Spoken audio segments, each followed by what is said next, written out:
Hello friends, एक बार सबको फिर से जय मसीह की सत श्री अकाल। काफ़ी दिनों के बाद हम आए हैं आपके पास अपने यूट्यूब चैनल पे सत्य केवल एक पे।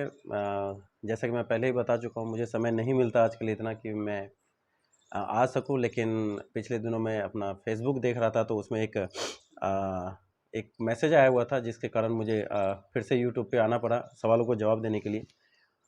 एक है फ्लोवर ऑफ गॉड कबीर, अपने मित्रों को ऐड कीजिए करके एक ग्रुप चल रहा है। उस ग्रुप में लिखा हुआ है कि जो ज्ञानी होगा विचार करेगा, जो मूर्ख होगा बकवाद करेगा।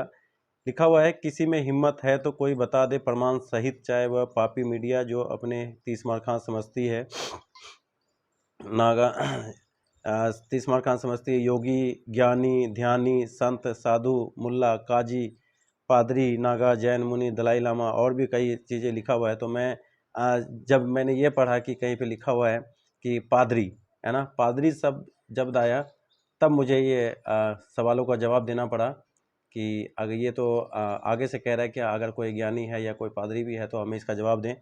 और कुछ बातें उसने रखी हुई है, कम से कम 10-15 चीज़ें हैं जिसके वो जवाब चाहिए। तो हम सिलसिलेवार से इतने एक ही वीडियो में नहीं दे सकेंगे क्योंकि वीडियो बहुत लंबा हो जाएगा। तो कुछ जो सवाल है उनके कि सृष्टि रचना किसने की और कैसे की, पहला सवाल। दूसरा सवाल है सबका मालिक एक है, उसका नाम पता। तीसरा सवाल है काल कौन है, हमारी मृत्यु क्यों होती है, हमको जन्म देने और मारने में किसका फ़ायदा है, भगवान अल्लाह रब गॉड दिखाई क्यों नहीं देते, और परमात्मा साकार है या निराकार।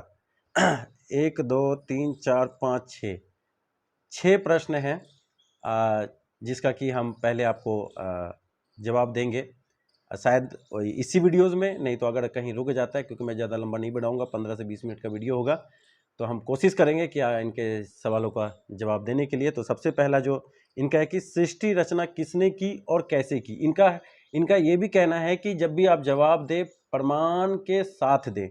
तो भाई जो भी ये सवाल किए हैं, मैं अगर मेरी वीडियोस आप तक पहुंचती है, मेरा ये उद्देश्य नहीं है कि मैं आपके दिलों को ठेस पहुंचाऊं, या मेरा उद्देश्य नहीं है कि मैं बहुत बड़ा ज्ञानी हूं, लेकिन एक खुदा के बंदा होने के नाते, एक यीशु मसीह के दास होने के नाते, उसको जानने के नाते मेरा यह फ़र्ज़ बनता है कि अगर आपने कोई सवाल किया है तो मैं उसका जवाब दे सकूं, और वो भी प्रमाण के साथ। तो अगर हमारे प्रति कोई वीडियोस बनाते हैं, अगर हमसे कोई सवाल जवाब कमेंट करते हैं, तो प्लीज़ मेहरबानी दंत कहानियां ना सुनाएं, क्योंकि मैं जितना भी प्रमाण दूंगा आपको दंत कहानियां प्रमाण नहीं दूंगा।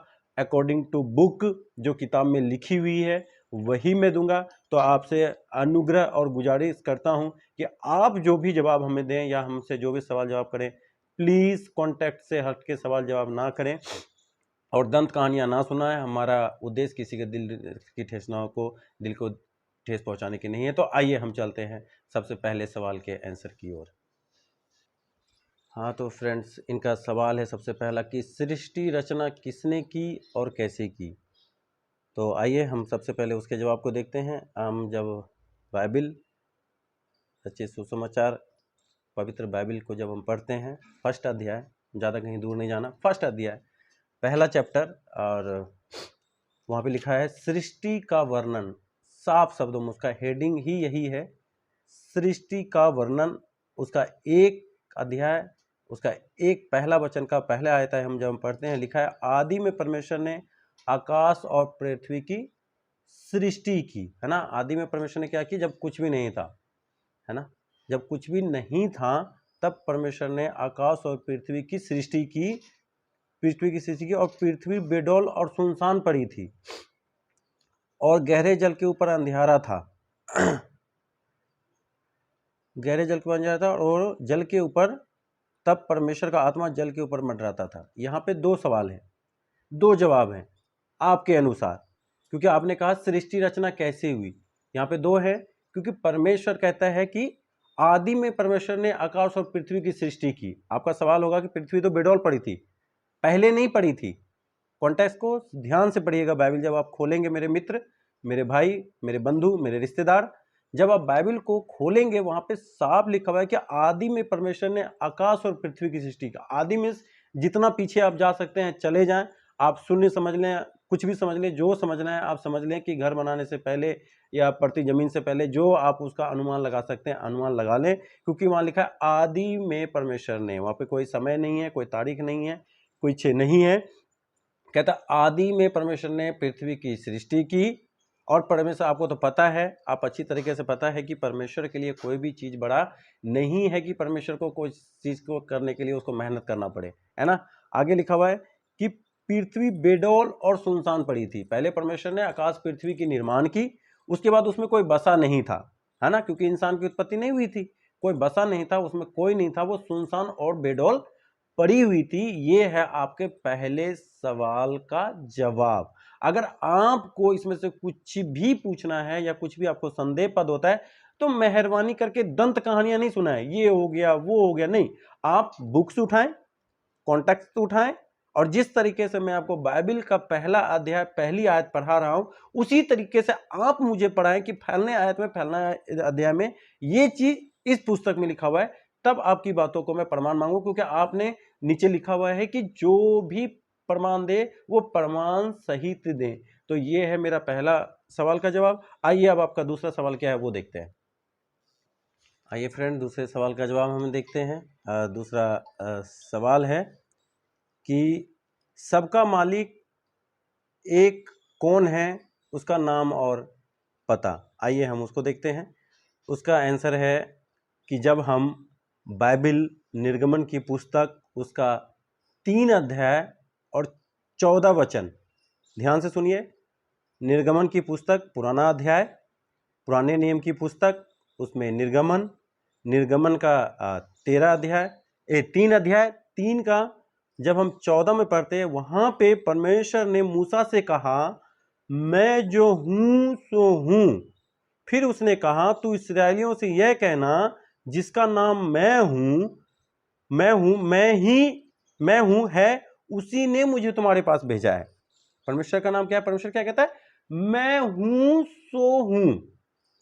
परमेश्वर का नाम कुछ नहीं जैसा आपने लिखा कि सबका मालिक है किया और भी कुछ जैसा आप देते, नहीं, परमेश्वर का नाम मैं है ना, क्योंकि सारी कायनात को बनाने वाला, सबका मालिक, सबका रखवाला, सबकी चीज को सृष्टि करने वाला, सब चीज को बनाने वाला, सब चीज को सृजने वाला, किसका सांस लेना है, किसकी सांस को बचाना है, किसके साथ क्या होना है, सबका करता धरता वो है। इसलिए वो परमेश्वर कहता है कि मैं हूं सो जो हूं। तो जब इसराइलियों के पास जाना तो यही कहना कि यहोवा का नाम क्या है? मैं है। तो परमेश्वर का नाम क्या है? मैं है। और मैं में हर एक नाम आता है, आप चाहे जिस नाम को भी पुकार लो उसमें सब आ जाता, क्योंकि मैं, आप उसमें से किसी को भी पुकार सकते हैं जिसमें कि जिसमें परमेश्वर की योग्य शक्ति हो, आप उसको बोल सकते हैं कि परमेश्वर कहता है कि मैं हूं सो हूं। तो ये है, कहता है जब एक बार फिर से पढ़ देता हूं, निर्गमन की पुस्तक 3 का 14 अध्याय। परमेश्वर ने मूसा से कहा मैं जो हूं सो हूं। फिर उसने कहा तू इस्राएलियों से यह कहना कि जिसका नाम मैं हूं है, उसी ने मुझे तुम्हारे पास भेजा है। क्या कहा? कि इस्राएलियों के पास जाना, लोगों के पास जाना, जब वो तुमसे पूछे कि परमेश्वर का नाम क्या है, जैसा कि आप पूछ रहे हैं, तो बोलता है कहने के लिए कि उनको बताना कि मेरा नाम मैं हूं है, मैं हूं है। ये मैं आपको जोर देके कह रहा हूं कि ये बाइबल कहती है, क्योंकि आपका वचन कहता है कि प्रमाण के साथ मुझे देना। तो निर्गमन की पुस्तक 3 अध्याय उसका 14 वचन को मेरे भाई ध्यान से पढ़ लें। और जैसा कि मैं देख रहा हूं कि 9 मिनट हो गए हैं, मैं पहले बताया कि ज़्यादा लंबा नहीं खींचूंगा, आपके लिए मैं और सवाल लाता रहूंगा। अभी 2 सवालों का जवाब दिया, तीसरा भी मेरे लिए तैयार है, तो मैं ज़्यादा वीडियो ना करके आगे हम वीडियो में तीसरे सवालों का जवाब देंगे। तब तक हम आपका रिस्पॉन्स देखना चाहते हैं कि मेरे इस वीडियो से क्या रिस्पॉन्स आता है, लोग हमारे इस सवाल से संतुष्ट हैं या नहीं। अगर आपके पास कोई सवाल है या आपका कोई कन्फ्यूज़न है मेरे प्रति कि मैं ये सही नहीं जवाब दे रहा या कुछ ऐसा है, तो प्लीज़ मेहरबानी करके हमें कमेंट करें, हमें उसका जवाब दें, हमसे सवाल करें। अगर मैं कहीं पे त्रुटि होती है आप हमें बताएं ताकि हम अपनी गलतियों को सुधार सकें। और आशा करते हैं कि मैं बहुत दिन के बाद यूट्यूब पे अपने चैनल पे आया हूं, तो आप हमें माफ़ करेंगे। हम लगातार कोशिश करेंगे कि जब तक मैं इसका जवाब ना दे दूं तब तक आपके पास हम आप लोगों के साथ बने रहें। तो हमारे चैनल को लाइक करें, सब्सक्राइब करें और ज़्यादा से ज़्यादा लोगों तक पहुँचाएं ताकि हम उनके सवालों को जवाब दे सकें। तब तक के लिए सबको जय मसीह की, जय श्री राम, सत श्री अकाल, जय।